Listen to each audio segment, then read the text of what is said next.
I read I got a quote for you for your thing, and it says, "My aim is to give people courage and confidence to have difficult and vulnerable conversations with loved ones, to better understand each other and improve their mental health.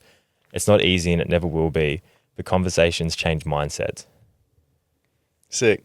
Love that.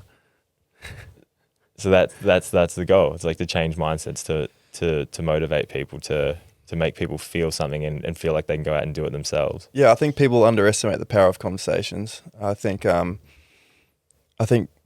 having a conversation with someone, and my whole goal was, part of it was me and my father was, there was a lot of friction there. I didn't understand him and he didn't understand me.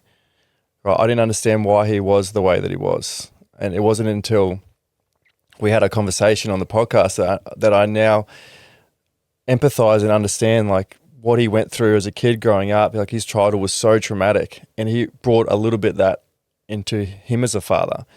And now looking back on it, I understand why he was the way that he was, right? And I'm trying to get these conversations happen because they change your mindsets around each other, situations you can look back on and go, now I get it. Like now I get it. So I'm trying to encourage people to have more difficult and vulnerable conversations with everyone. Like you better understand each other. Like a lot of the time we're walking around each other and we're with family members or with friends, and it's so surface level, right? And no one actually knows what's going on. You know, I've been a victim of that. Like one of my best mates, he went away to the army, deployed overseas, came back. I never asked him how it was. It was all surface level chats. I never asked him at all, and he was struggling with depression, and, he was thinking about killing himself. He's one of my best mates. I never asked him how deployment was. How insensitive is that he's gone over to war and he came back and I never asked him how it was. I never asked him how he's going with it. I was always like, you watch the footy on the weekend? All that surface level stuff. And I wanted to break that cycle of having surface level conversations. Yeah, like we can always chat about footy and we chat about, little things in life, and I love doing that. But I wanted to give people the courage that if you had to, if you're worried about someone, if you need to have a chat, if you're struggling yourself, I wanted people to listen to the podcast and go, well, Elliot sat down with his dad. Someone, a lot of people sending things going, I would never do that with my dad. I would never do that. I go, why is that? He goes, oh, it would be too awkward. I go, that's why we did it though. I wanted to show you that wasn't, scripted. That was the first time I sat down with my dad and had that conversation with him. I wanted to record it to show people that, yeah, you can do it. Like, I'm not going to say this, part of that's like, it's not easy and it never will be. And it's not. I've had difficult conversations all the time with people, with loved ones, and it's never easy, right? But it's always worth it, At the end of the day, you'll always gain something positive from having a difficult conversation with someone. And, the one with my dad is like the way that our relationship is now after that conversation is life-changing. Like Mum came up to me a couple of days later and was like, what did you say to him? I go, I don't know. Why is that? He goes, he's different. My dad comes up to me and kisses me and hugs me, and like,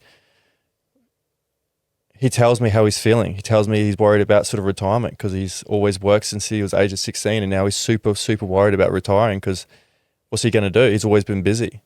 Who am I? Yeah, who is he? Like, and that's the thing. He retired last week and he's at home now and he's just like up on the roof. He's 70 years old and he's cleaning gutters, and I'm like, Dad, get down, mate.